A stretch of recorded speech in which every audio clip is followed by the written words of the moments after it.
Hi guys, thanks for watching. Andy here, and I'm going to talk a little bit today about some spiritual happenings in the world that on the face of themselves didn't really look like spiritual happenings, but which have big spiritual implications as we go forward.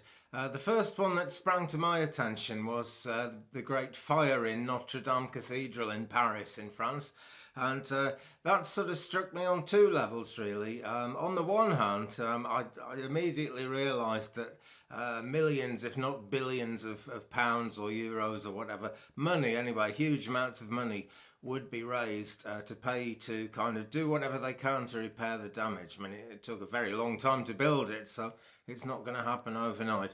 So that's going to be a huge undertaking, but I've got a pet thing about that. Ordinary people end up paying for this, it's donations from rich people, most certainly. But, the rich people get it by charging vast amounts of just unearned money that they've done nothing to earn, just by, raising vast amounts of profit more than they need to. So ordinary people end up paying the price. St Paul's Cathedral in London took a very long time to build, and throughout the whole thing, and for a long time before, there was an extra tax on coal to pay for it. So obviously that the poor people got hit the hardest by that, and probably got the least out of St Paul's Cathedral. I mean, I don't really know how well used it was back in those days. Certainly the poor people would have been a lot more religious. But really, it's always the weakest, the vulnerable, the poorest that end up paying for these things. And that's double-edged for me because I love classical organ music. Not a political thing at all, I just love the sound of it. And they have one of the best organs in the world in Notre Dame de Paris. And apparently it's mostly undamaged. I don't know how that can be because the pipes are all made out of tin and lead. And you can make organ pipe metal on a cooker at home. I've done it to repair one. It just doesn't need really hot temperatures. About kind of between 300 and 400 degrees does the trick. So I'm really amazed that the whole thing hasn't melted, but they're saying it's largely kind of going to be all right and everything. Strange, and a terrible pity that the cathedral has burned down because it means things spiritually to people in their hearts. And, so that's a third edge to the whole thing there. So whichever way we look at it, it's a spiritual happening. There's the sudden taking away of that place, of that spiritual oasis that mattered so much to so many people, and no doubt still does matter to them. There's the fact that these things can't really exist without the poorest and the most vulnerable being made to pay for them in some way.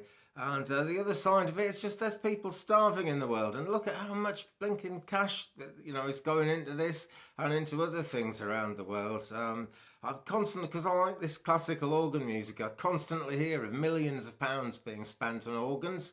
For example, there was an organ in a church in Cardiff that I used to play in the 1980s, and it was falling down. It was in a terrible state.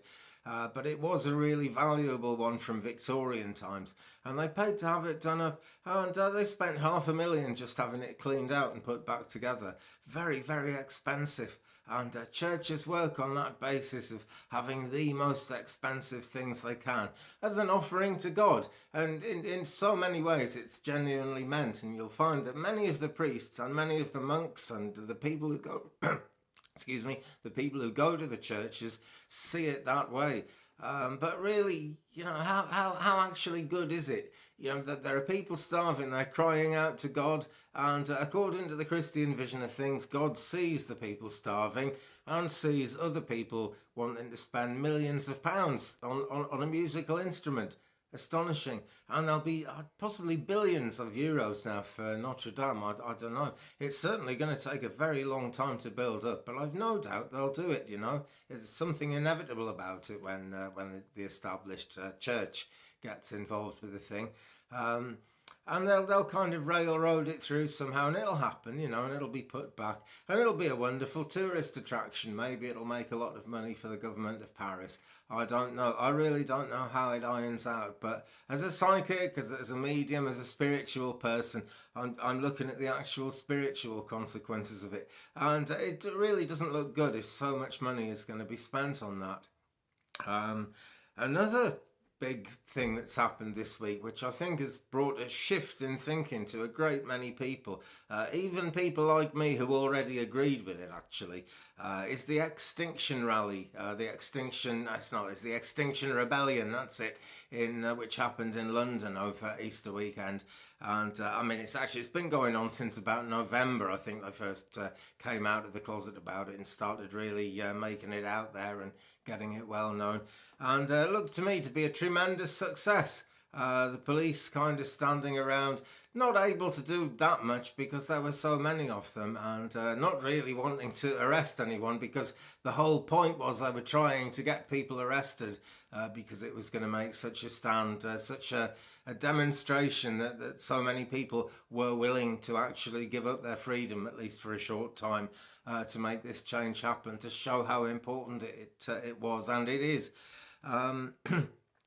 And it really struck me because I've believed in that kind of thing for a long time. What they're talking about is environmental change, because it really is an emergency now. There's kind of only 10 years till we go off the precipice, and what will our children... They're saying, what will our grandchildren do? What will our children do, you know? And, you know, quite frankly, I'm in my sort of mid-50s here, but gosh, you know, I hope I'll still be here in 10 years' time, but maybe there'll be nothing to eat by then.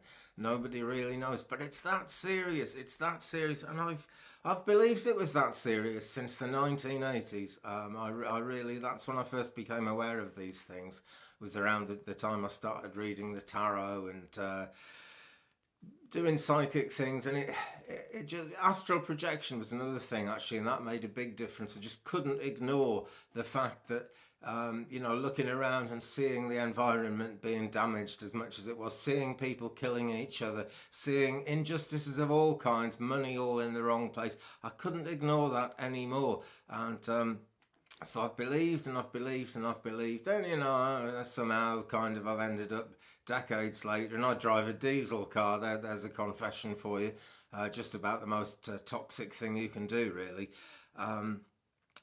I could almost say I'm forced to. I feel as if I'm forced to, because I live in the middle of nowhere, and I think it would be a terrible shame if people stop living in the middle of nowhere. This is really the answer to the eco-disaster that's happening.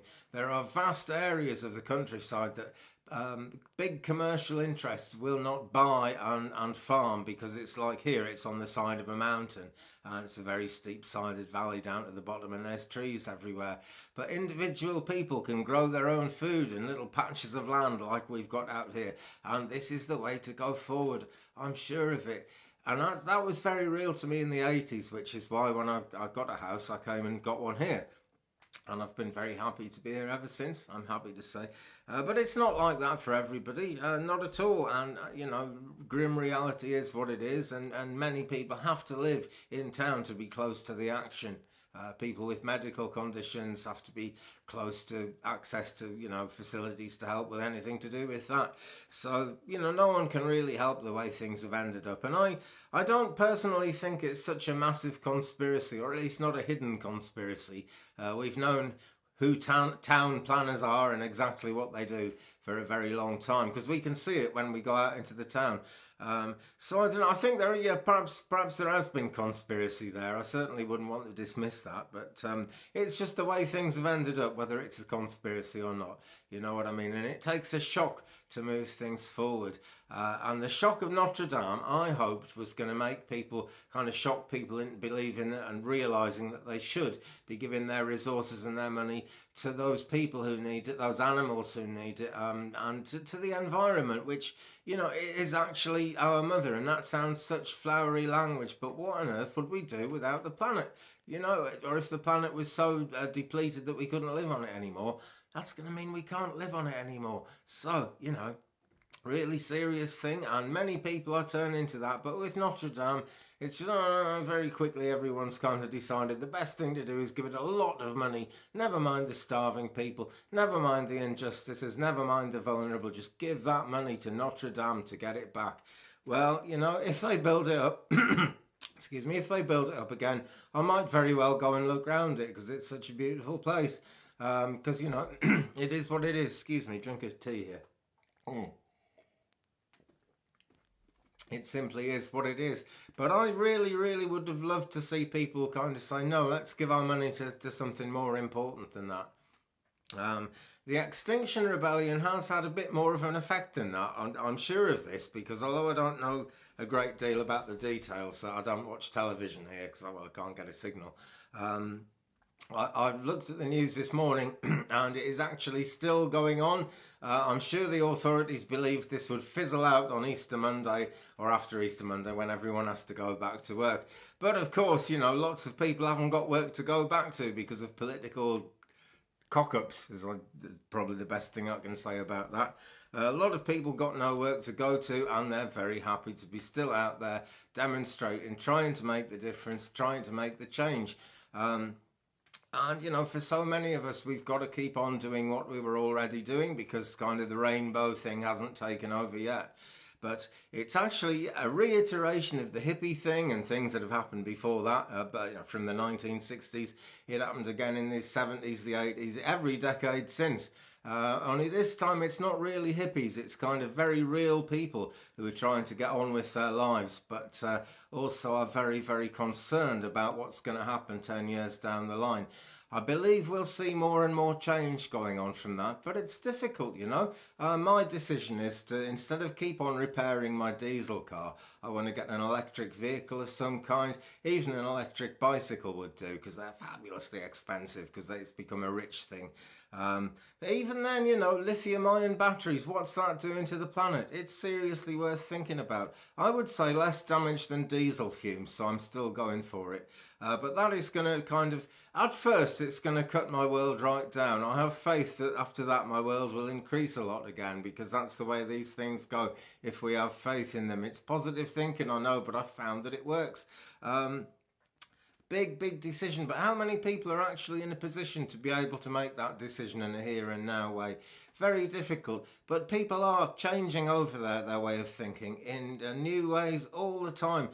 People are seeing things in a new light. It's just unavoidable. As we look around us, we see the damage, we see the decay. So, two big spiritual happenings there. Hopefully, one big spiritual direction by the end of it. Thanks for watching, guys. If you've enjoyed this one, give me a thumbs up. Thanks to all the new subscribers, by the way. I really appreciate that. Let me quickly show you the subscriber giveaway wand, which is going to be given away very, very soon. About the end of April, I think, is the best time to do that. It's got extremely earthy energy, silver lace agate on one end, and raw quartz on the other end to uplift the energy. So get subscribing if you haven't already. Tap that bell so you don't miss anything. Leave me a comment, guys, and if YouTube let me read the comments, I'll read them and we'll share the journey. Meanwhile, have a good one, guys. Bye.